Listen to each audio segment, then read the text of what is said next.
السلام علیکم ورحمۃ اللہ وبرکاتہ۔ المعز جل جلالہ نے عورتوں کی عزت حجاب میں رکھی ہے۔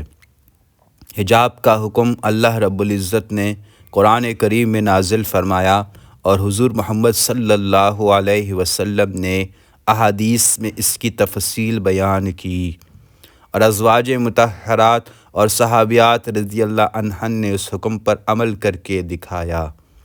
اب اہل مغرب نے یہ پروپیگنڈا شروع کر دیا کہ مسلمانوں نے عورتوں کے ساتھ بڑا ظالمانہ سلوک کیا ہے کہ ان کو گھروں میں بند کر دیا، ان کے چہروں پر نقاب ڈال دیا اور ان کو ایک کارٹون بنا دیا۔ تو کیا مغرب کے اس مذاق اور پروپیگنڈے کے نتیجے میں ہم المعز جل جلالہ اور اس کے رسول محمد صلی اللہ علیہ وسلم کے ان احکام کو چھوڑ دیں؟ یاد رکھیں، جب ہمارے دلوں میں یہ ایمان اور اعتماد پیدا ہو جائے کہ ہم نے رسول اللہ محمد صلی اللہ علیہ وسلم سے جو طریقہ سیکھا ہے وہی طریقہ برحق ہے، تو پھر اہل مغرب کے طعنوں کی پرواہ نہیں کرنی چاہیے۔ کوئی مذاق اڑاتا ہے تو اڑایا کرے، کوئی طعنے دیتا ہے تو دیا کرے، یہ طعنوں تو مسلمانوں کے گلے کا زیور ہیں۔ انبیاء علیہم السلام اس دنیا میں تشریف لائے، کیا انہوں نے کچھ کم طعنے سہے؟ جتنے انبیاء علیہم السلام اس دنیا میں تشریف لائے ان کو یہ طعنے دیے گئے کہ یہ تو پسماندہ لوگ ہیں، یہ دقیانوس اور عزت پسند ہیں، یہ انہیں زندگی کی راحتوں سے محروم کرنا چاہتے ہیں۔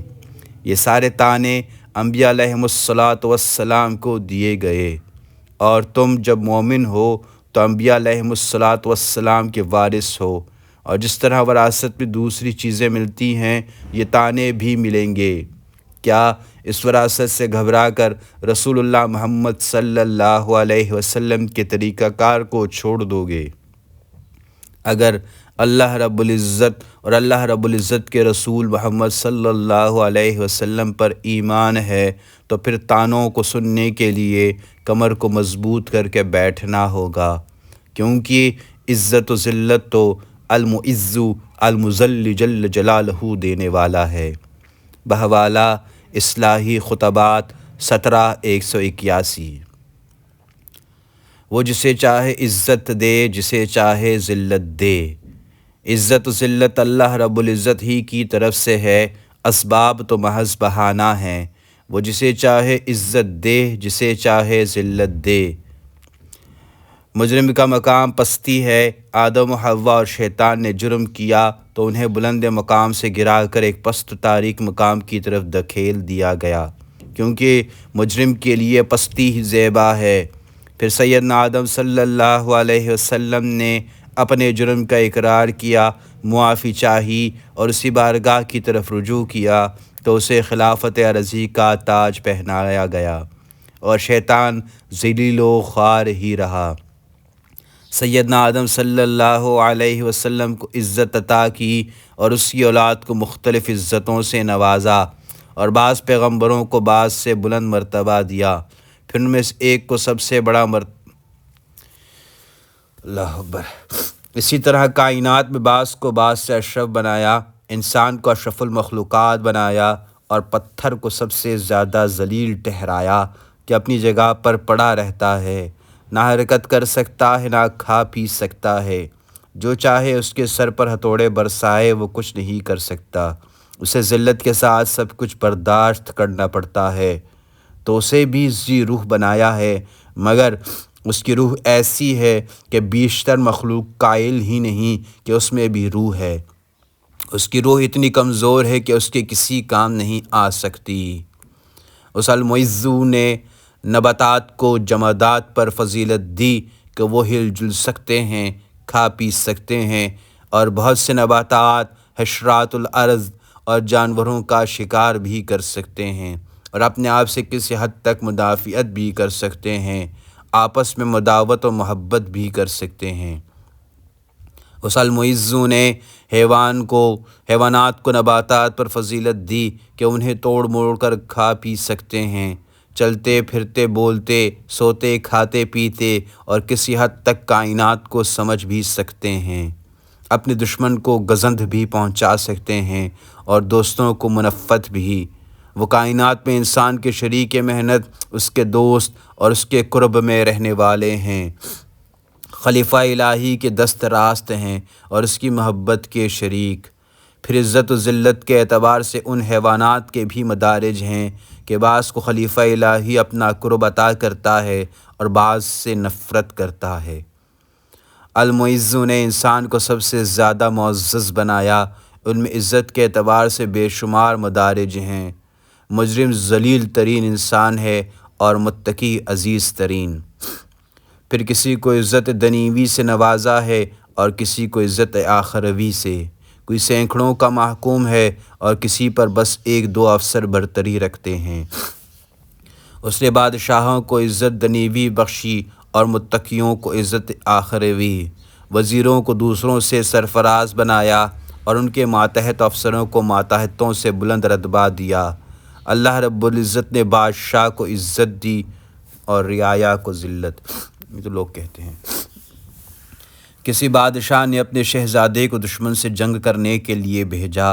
پرانے زمانے میں سفر آسان نہ تھا، دشمن کا علاقہ دور تھا۔ شہزادہ ایک منزل پر 2 دن آرام کرتا اور زرہ وغیرہ اتار دیتا تھا۔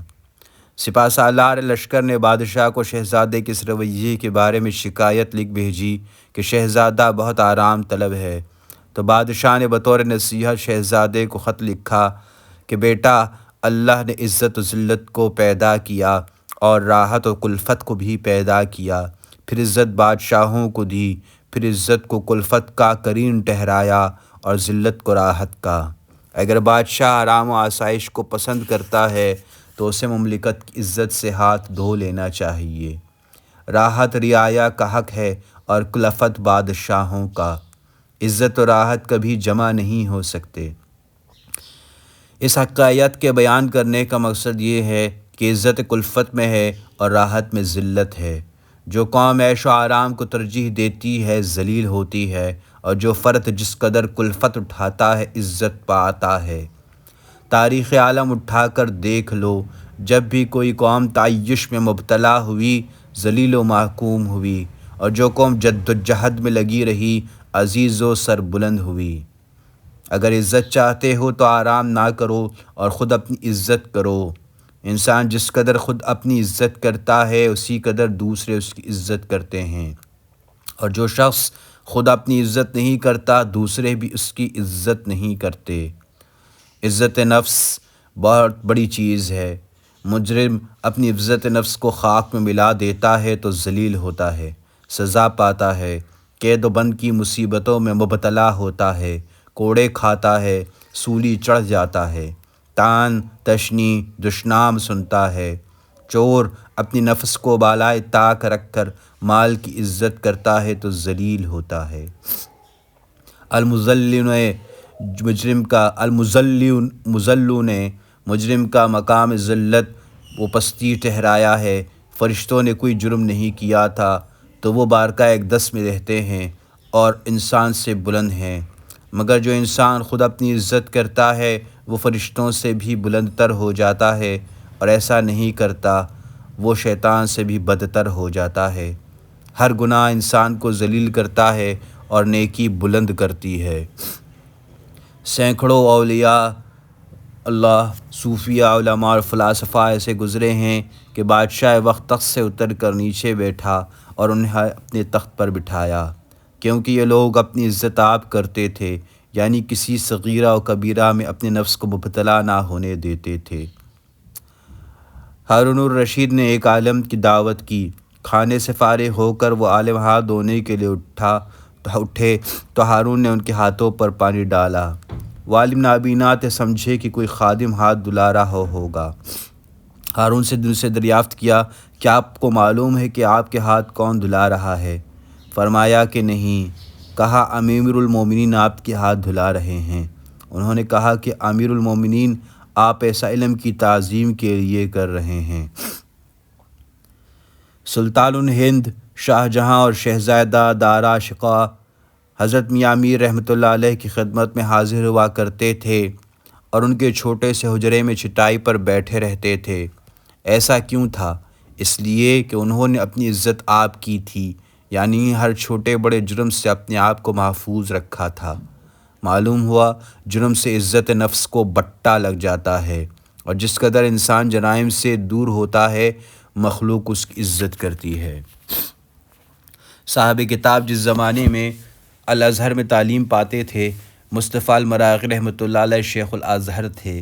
ماہ رمضان میں جامعہ سیدہ زینت رحمۃ اللہ علیہ میں وہ قرآن کا درس کرتے تھے تو شاہ فاروق عام سننے والوں کے ساتھ زمین پر بیٹھا ہوتا تھا اور علامہ مصطفیٰ المراغی رحمۃ اللہ علیہ تخت پر۔ علامہ مصطفیٰ المراغی رحمۃ اللہ علیہ پر ایک بات یاد آ گئی۔ یورپ کا مایہ ناز فرزند ایچ جی ویلز مشرق کے دورے پر آیا تو مصر و ہند بھی آیا۔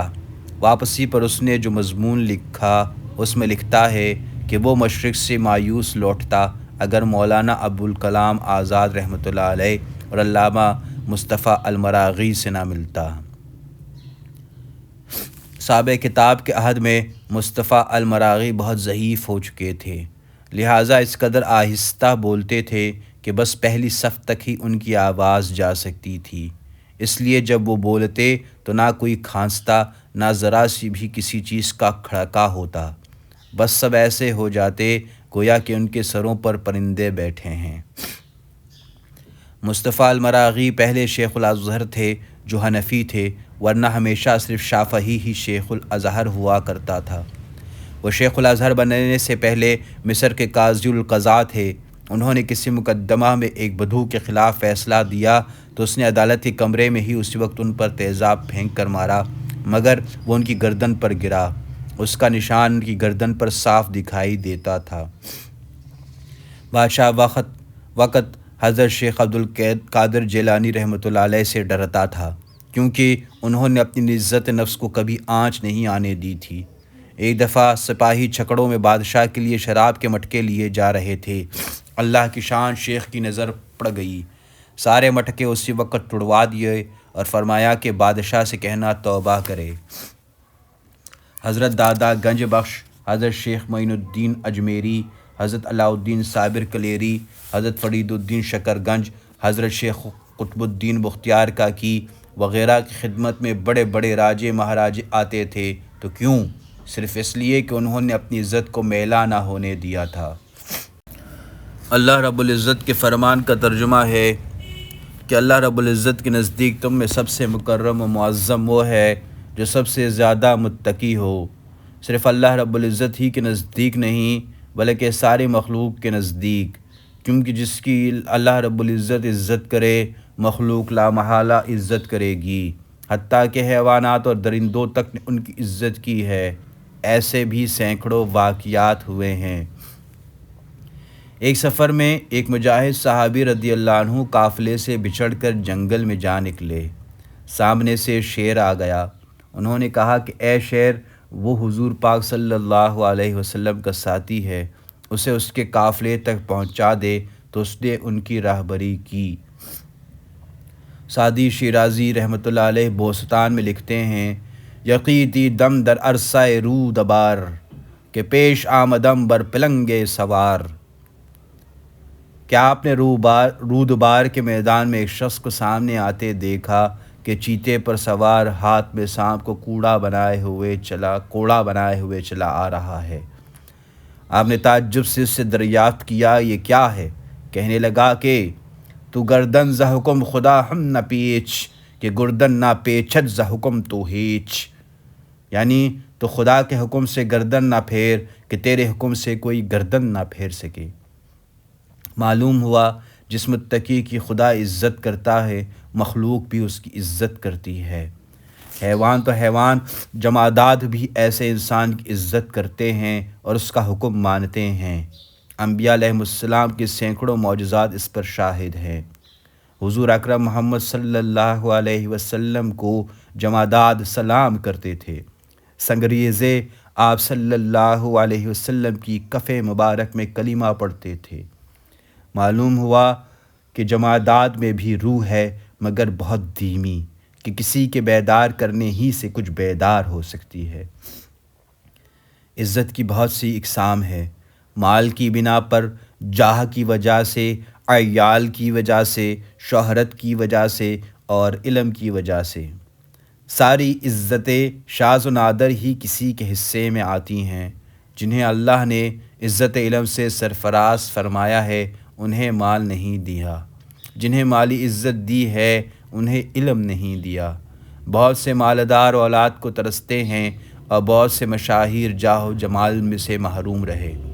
بہت سے اہل علم ایسے گزرے ہیں کہ اللہ رب العزت نے انہیں بڑا علم عطا کیا مگر اہل دنیا نے انہیں تسلیم نہیں کیا، مارا پیٹا اور قتل کیا۔ مرنے کے بعد پھر اللہ رب العزت نے انہیں شہرت دوام بخشی۔ غالب کو ان کی زندگی میں کسی نے تسلیم نہ کیا، تنگ دست رہے، مگر مرنے کے بعد شہرت دوام حاصل ہو گئی۔ سینکڑوں پبلشر نے غالب کی وجہ سے کوٹھیاں بنا لی اور ہزاروں پروفیسر لاکھوں میں کھیل رہے ہیں۔ ہر یونیورسٹی میں غالب چیپٹر ہے اور سینکڑوں لیکچرر، ریڈر اور پروفیسر عیش کر رہے ہیں۔ قریب ایسا ہی کچھ حال اقبال رحمۃ اللہ علیہ کا ہے۔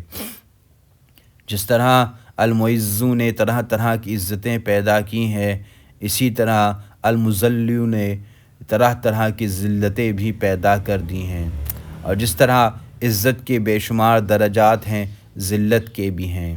المذلوں نے بڑے بڑے مغرور بادشاہوں کو گداگر بنایا اور وہ ان کی اولاد جان چھپاتی بھیک مانگتی اور ہر ایرے غیرے کی کفش برداری کرتی پھری۔